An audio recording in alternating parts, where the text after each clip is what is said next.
Hello students, welcome to CMA classes. आज हम शुरू कर रहे हैं। आपको मैं बताना चाहता हूँ डेप्रिसिएशन चैप्टर के बारे में। डेप्रिसिएशन बड़ा ही पढ़ा जाने वाला सब्जेक्ट है और होता क्या है, कैसे होता है, क्यों लगाते हैं, इन सब के ऊपर मैं आपको यहाँ पर पूरा क्वेश्चंस का एक जवाब दूंगा। आपको समझ में आएगा कि डेप्रिसिएशन क्या होता है, क्यों हम इसको लगाया जाता है।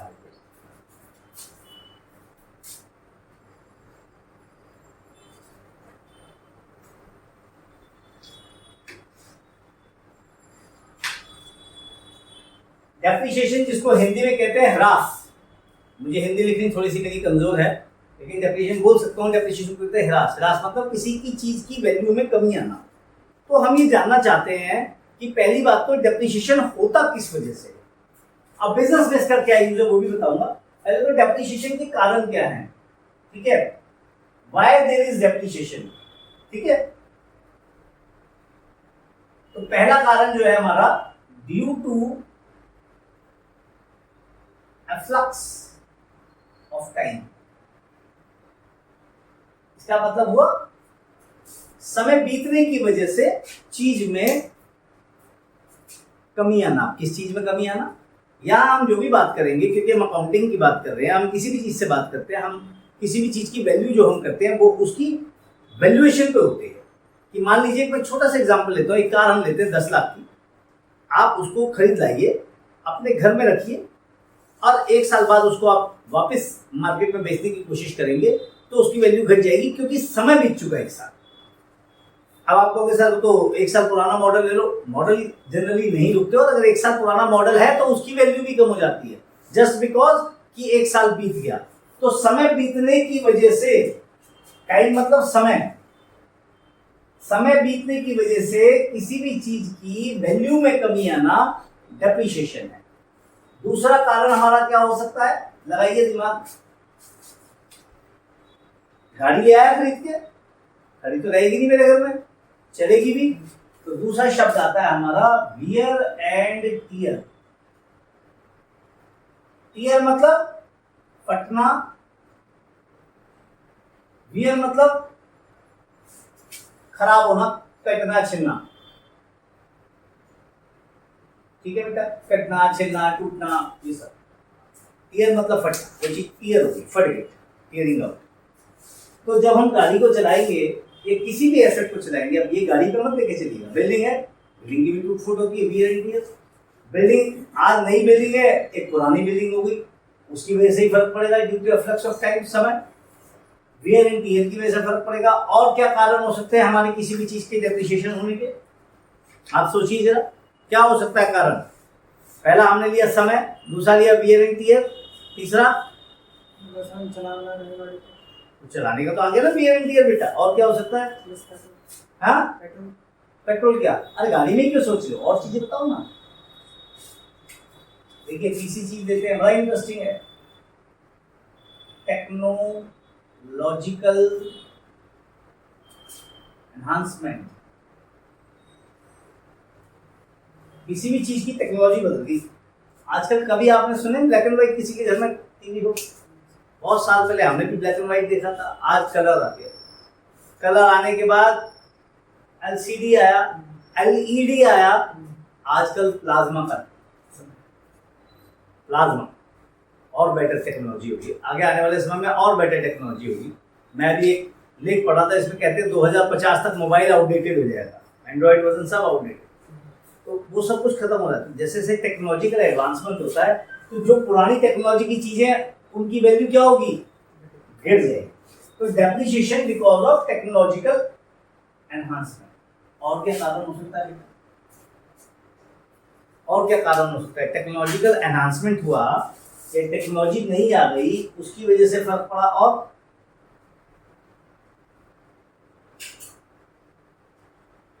बोलिए, और एक हमारा माइंडसेट है, first hand and second hand है। माइंडसेट की नहीं है। गाड़ी ले आओ, घर पे ले आए, अब तुरंत उसके बाद 2 दिन बाद, हफ्ते भर बाद बेच लो, कहेंगे यार फर्स्ट हैंड नहीं थी, सेकेंड हैंड हो गई।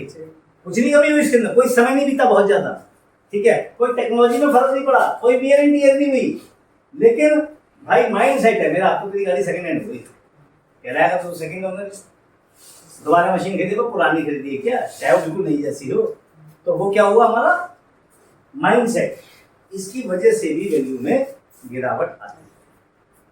और सोचिए क्या हो सकता है कारण, क्या कारण था, समय बीतने के साथ, टूटने फूटने के साथ, टेक्नोलॉजी नहीं आ गई, उसकी वजह से हमारा माइंड सेट है फर्स्ट और सेकंड हैंड, और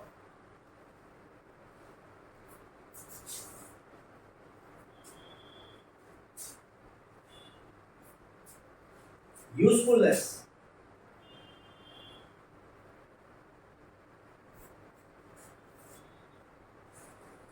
पहले गाड़ी मेरा यार 22 के एवरेज देती थी, अब 20 का ही देती। यूजफुलनेस कम, जो उससे हमारे को आउटपुट मिलती थी, यूजफुलनेस की वजह अगर हम बोलेंगे आउटपुट जो है, अगर हम कंपनी के पॉइंट ऑफ व्यू से बोलेंगे तो वही आउटपुट की वजह, पहले प्रोडक्शन ज्यादा आती थी, प्रोडक्शन कम आ रही है, समय के साथ ये भी फर्क पड़ता है, ठीक है भाई। टेक्नोलॉजी तो खैर ऑल टुगेदर चेंज कर देगी, पहले 1000 यूनिट बनाता था वो, अब कोई नई आ गई मशीन उतनी पैसों में वो 1500 यूनिट बना रहा है, तो वो तो हुई हमारी किस चीज की, टेक्नोलॉजी के नाम से।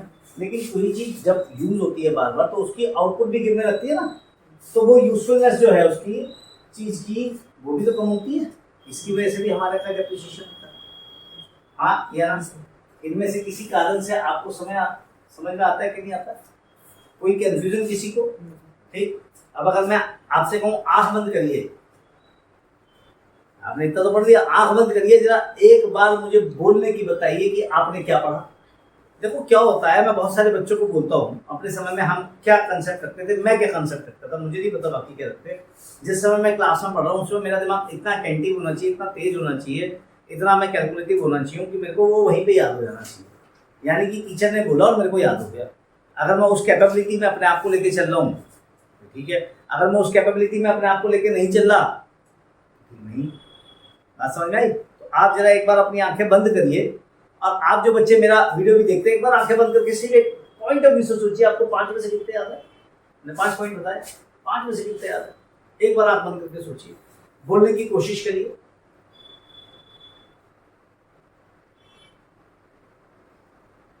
आंख बंद करो।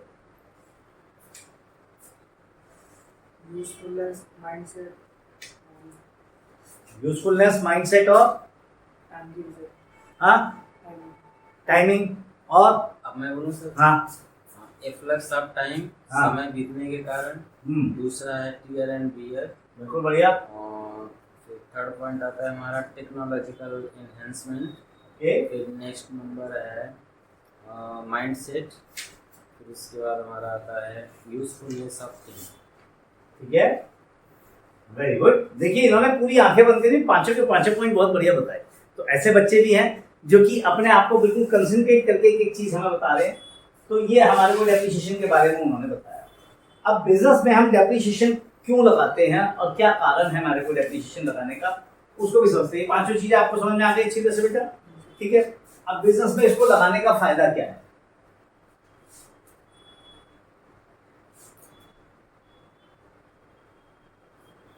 चलिए बिजनेस में हम आते तो हम कहते हैं मशीन ही लाए हम, कितने की है? 5 लाख की। बहुत सिंपल मेथड से करेंगे कैलकुलेट। एक हम लाए मशीनरी, मशीनरी की वैल्यू 5 लाख, ठीक है बेटा। और आखिरी में ये हमारी बिल्कुल कबाड़ हो जाएगी, हमें इसकी जो स्क्रैप वैल्यू है वो हमारी 0 होगी, कुछ नहीं मिलेगा मान के चलो। और मैं वो सीधा साधा बच्चा हूं, मैं ये कहता हूं मेरी मशीन हर साल बराबर यूज करेगी, तो मैं इस पे जो डेप्रिसिएशन है वो क्या लगाना चाहता हूं? 1 लाख। मतलब ये मेरे को बराबर का फायदा देगी, हर साल में 1 लाख का फायदा देगी, तभी तो इसकी वैल्यू 0 हो जाएगी। ठीक, क्लियर हुई मेरी बात? क्लियर? तो मशीनरी क्या है हमारी 5 साल यूज होगी, 5 साल में मैं उस पर क्या करना चाहता हूँ? 5 साल का उसका यूज लेना चाहता हूँ। तो मैं ये मान के चलता हूँ 5 साल में उसकी वैल्यू 0 रह जाएगी, तो मैं हर साल एक लाख खर्चे के रूप में लूंगा। अब इसका तरीका क्या है, कारण क्या है, थोड़ा सा इसको समझते हैं। देखो मैं आपको 5 साल का ग्राफ लेता हूँ। ये मेरा फर्स्ट ईयर है, ये सेकेंड ईयर है, ये थर्ड ईयर है, ये 4th ईयर है और ये 5th ईयर है। सपोज एक कंपनी हर साल में, सपोज एक कंपनी इस मशीन को लगाने के बाद हर साल में, और कोई प्रॉफिट का कोई खर्चा नहीं है, कुछ भी नहीं है, मान लेते हैं जो सब कुछ कमाने के बाद, खर्चे घटाने के बाद जो मेरे पास प्रॉफिट आता है वो सपोज करिए 3 लाख आता है।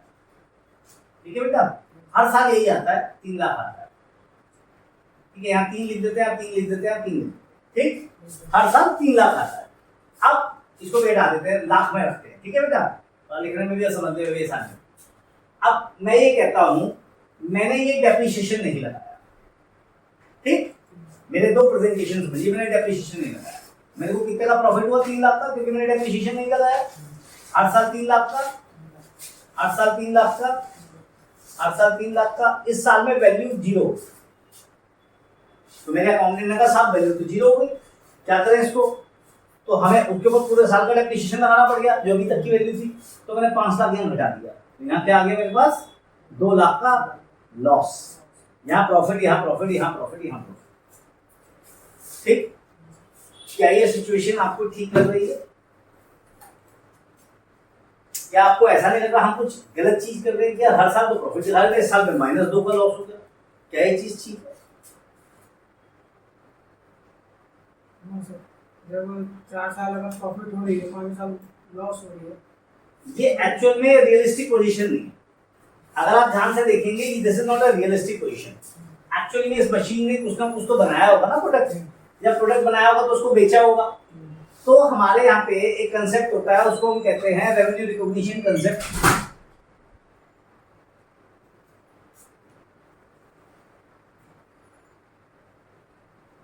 Matching concept.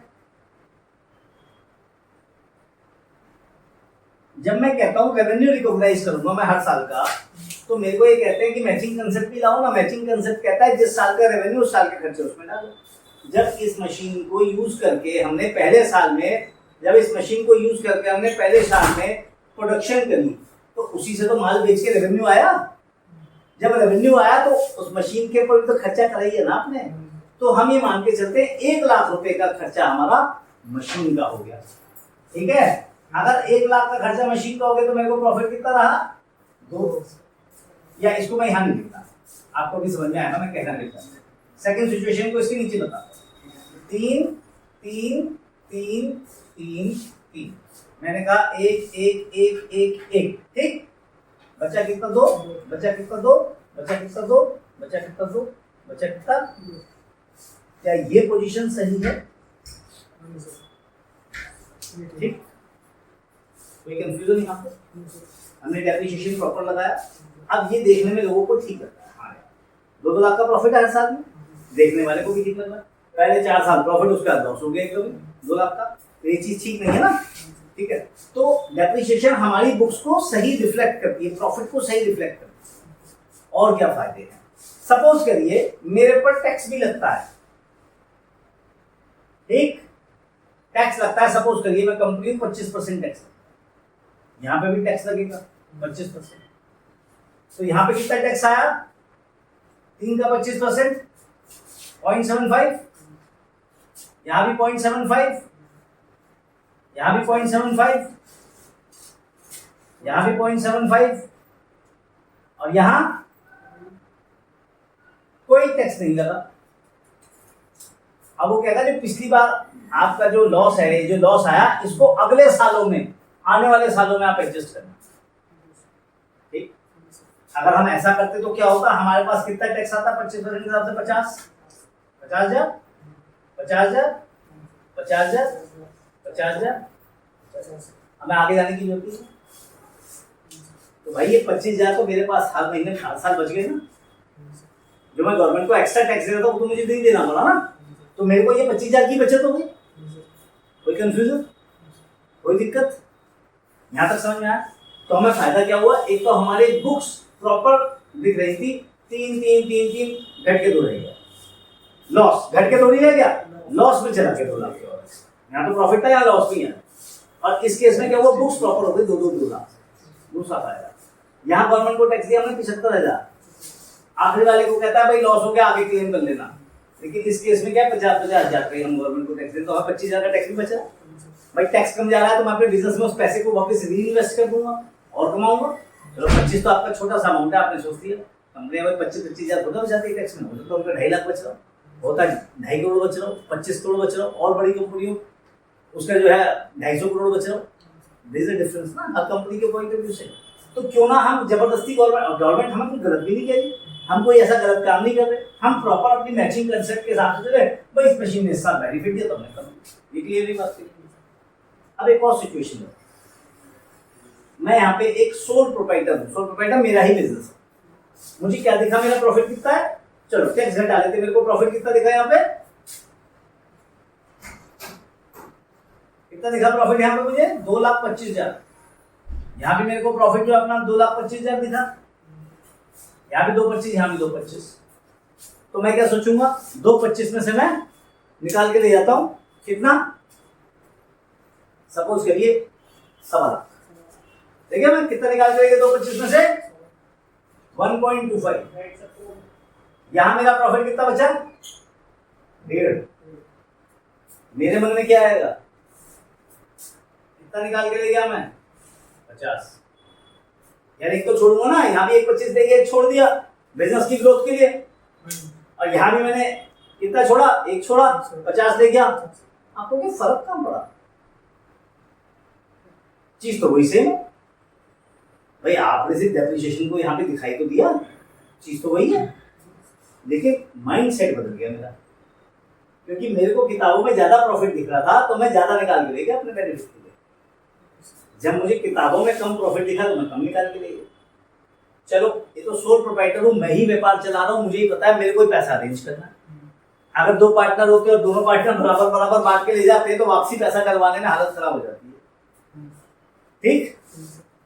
और गलती से ये कोई प्राइवेट लिमिटेड कंपनी हुई, प्राइवेट छोड़िए, पब्लिक लिमिटेड, प्राइवेट तो आजकल पार्टनरशिप की जैसी होती है, इसमें तो कोई फर्क नहीं पड़ता। तो पब्लिक लिमिटेड कंपनी जैसे रिलायंस हुई है, बड़ी बड़ी कंपनी हुई, और उन्होंने अपना डिविडेंड डिक्लेयर कर दिया, तो आपको लगता है शेयर होल्डर को वापस पैसा दे देंगे? भाई तुम्हारा रिलायंस के शेयर है क्या, शेयर होल्डर हो तुम, तो तुम वापस पैसा दे दोगे? नहीं जी, आज लॉस हो रहा है वापस पैसा दे रहे हैं। आपको 100 मिल गए तो मिल गए, 50 के बदले में 100 मिल गए, और आखिरी साल में जब आपको लॉस हुआ तो क्या होगा, कंपनी के लाओ भाई लॉस हो गया, पैसा दिया वापस, क्या दे देगा आपको कोई पैसा? तो आपने अगर अपनी बुक्स में जबरदस्ती का ज्यादा प्रॉफिट दिखा दिया और उस पर टैक्स दे दिया, और आपके हाथ में भी जो है दिख रहा है आपको, आप उसको बांट भी गए तो आपको वापस मिलने की उम्मीद नहीं। तो डेप्रिसिएशन लगाने का फायदा क्या है, एक तो हमारी बुक्स प्रॉपर दिखेंगी, हमारे पास से टैक्स कम जाएगा। तो क्या क्या हमारे पास बेनिफिट्स आए, पहला आया हमारे पास प्रॉपर बुक्स, ठीक। दूसरा आया टैक्स सेविंग, तीसरा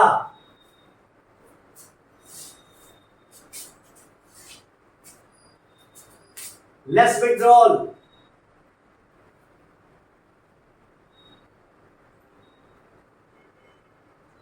ऑब्लिक डिविडेंड आपने कम दिया, ठीक है।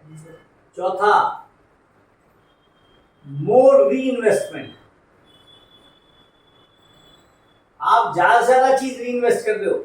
यहां आपने री इन्वेस्ट कितना करा, अगर आप 1.25 ले गए तो आपने बाकी का सारा री इन्वेस्ट कर दिया ना, और यहाँ पे आपने 50 देखे तो बाकी का री इन्वेस्ट कर दिया। तो ऑब्वियस सी बात है, जब 50 देखे तो री इन्वेस्टमेंट ज्यादा हो गई, यानी कि सेकंड केस में री इन्वेस्टमेंट ज्यादा हो गई, प्रॉपर बुक्स हो गई। अगर आपने डेप्रिसिएशन दिया, टैक्स सेविंग मिली आपको, 25,000 की टैक्स सेविंग हो गई आपकी, कम विड्रॉल हुआ, लेस डिविडेंड। इस केस में देखिए आपका डिविडेंड में 75,000 का फर्क आ गया, ठीक है।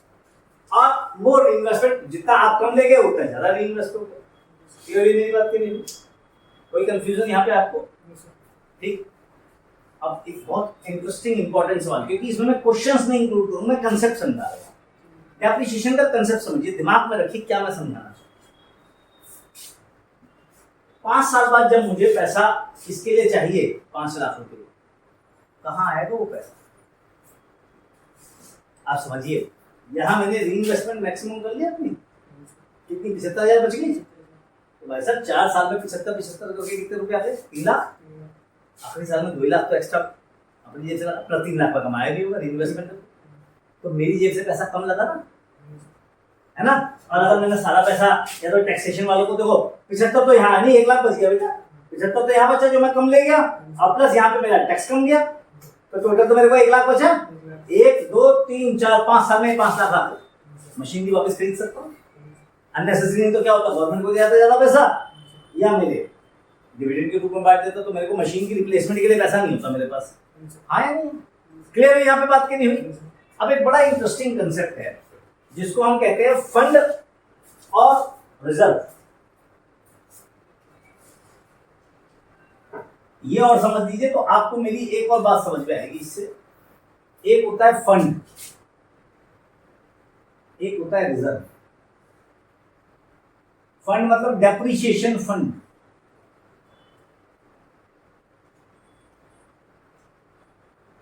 एक होता है reserve, depreciation reserve.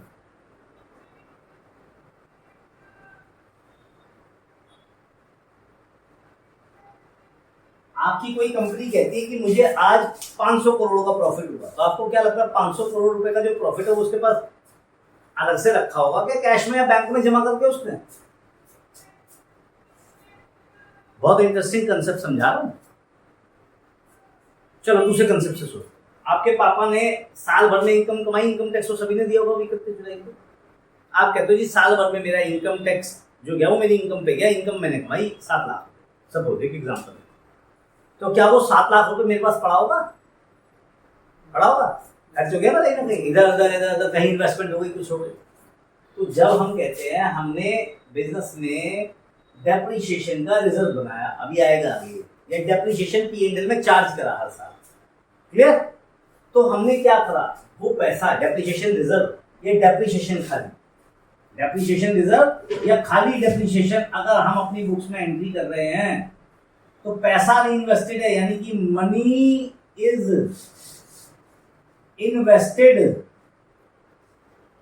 In the business only. समझ में आई मेरी बात? बाहर नहीं है। और अगर मैं कहता हूं depreciation fund, money is invested outside the business.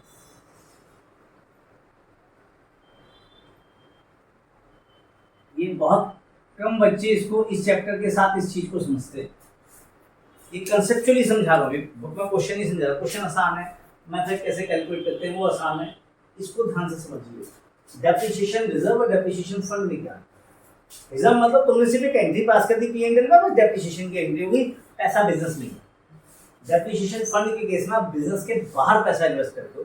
कोई LIC की पॉलिसी खरीद दी आपने, किसी और सिक्योरिटीज में इन्वेस्ट कर दिया, कितना पैसा आपको 5 लाख चाहिए ना 5 साल बाद, तो आपने 1 साल से 1 लाख से थोड़ा सा कम। अगर आपको लगता है सपोज कि आपको जो है 10% का रिटर्न मिलता है, तो आपने 90,000 लगाया, तो 90,000 पे इन्वेस्ट कितना मिला? 9,000 जोड़ के 99 होगा, फिर 1 लाख और जोड़ दिया उसमें, 1,99,000, फिर उसको इंटरेस्ट मिला 19,000, वो बढ़ गया। तो मेरे ख्याल से और भी कम लगता होगा 90,000 की बजाय। अगर हम उसको देखेंगे तो आई थिंक अगर 10% का रिटर्न है हमारा, मैं थोड़ा कैलकुलेटर में तेज हूँ, मैं आपको दे सकता हूँ उसकी फिगर भी, ठीक है? तो मेरा पैसा लगभग कितना इन्वेस्ट होगा? कह रहे हैं कैलकुलेटर, 1 सेकंड दो जरा कैलकुलेटर लाते देना बस। तो मैं आपको एग्जैक्ट फिगर बता देता हूँ कि मैं कितना पैसा, देखिए कितना कम पैसा इन्वेस्ट होगा मेरा। अगर 10% का मेरा रिटर्न है तो मैं 10% पे कितना पैसा इन्वेस्ट करूंगा कि मेरा पैसा बाद में जाके 5 लाख हो।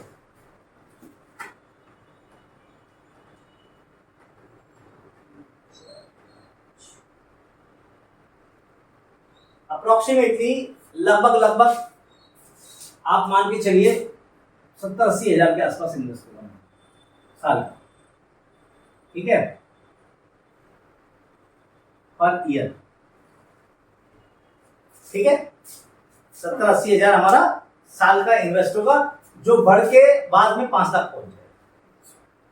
भाई इंटरेस्ट पे इंटरेस्ट भी मिलेगा ना, ठीक है? मान लो आपने 80,000 जमा किया, साल का इंटरेस्ट मिला 8, फिर 80 जुड़ गए, फिर अगले साल इंटरेस्ट हुआ 80 पे और 80 पे और 8 पे, सब पे मिलके मिला 16-17 के करीब, 16,000 मोटा मोटा पहन लेते हैं, फिर 80 जमा हो गया 24,000, ऐसे करके जब आखिरी में पहुंचेगा तो आपका, ठीक है? तो इतना पैसा आप इन्वेस्ट करोगे तो आपका पैसा कितना बन जाएगा? 5 लाख के आसपास होगा। कोई कंफ्यूजन किसी को? बात समझ में आई कि नहीं आई अच्छी तरीके से? इतना ही आएगा, ठीक है। तो ये हमने जो यहाँ पे एक सिस्टम मैंने आपको समझाया, मैंने आपको फंड लेवल पे और रिजर्व लेवल पे, डेप्रिसिएशन रिजर्व लेवल पे आपको समझाया कि रिजर्व का मतलब पैसा बिजनेस में इन्वेस्टेड है, खाली डेप्रिसिएशन पैसा बिजनेस में इन्वेस्टेड है। लेकिन अगर फंड लिखा है, फंड का मतलब पैसा बिजनेस के बाहर है। इसका फायदा क्या होता है? क्योंकि पैसा बिजनेस के बाहर है तो जिस समय मेरे को मशीन का रिप्लेसमेंट करना होगा, मैं उस फंड को भुना लूंगा, पैसा वापस ले लूंगा और मशीन ले आऊंगा, तो मेरे को टेक्निकली दिक्कत नहीं। और अगर मेरे बिजनेस में इन्वेस्टेड है तो बिजनेस में इन्वेस्टेड कहाँ होगा? तो स्टॉक में लगाओ, ये डेटास में लगाओ, ये मार्केटेबल सिक्योरिटी, कई बार उनको बेचना थोड़ा सा मुश्किल है। अचानक में एकदम लिक्विडिटी और तरलता नहीं आती, दिक्कत होती है, परेशानी है। तो हम कई बार बिजनेस के बाहर पैसा लगा देते हैं कि यार बाहर लगे, मैं टेंशन करता हूँ। क्लियर? ये डेप्रिसिएशन का कंसेप्ट आपको थोड़ा समझ में आया? अच्छी तरह समझ में आया? बढ़िया, कोई कंफ्यूजन? आपको ये पता लग गया कि डेप्रिसिएशन क्या होता है, क्यों लगाया जाता है? इसी के साथ मैं इस लेक्चर को खत्म करता हूँ, ठीक है। आपको मेरा वीडियो देखने के लिए धन्यवाद। मेरे चैनल को सब्सक्राइब करें, राइट हैंड पे बेल आइकन है उसको क्लिक करें, ठीक है। ज़्यादा से ज़्यादा संख्या में आप मेरी वीडियोस को शेयर करें अपने दोस्तों के साथ, सबके साथ।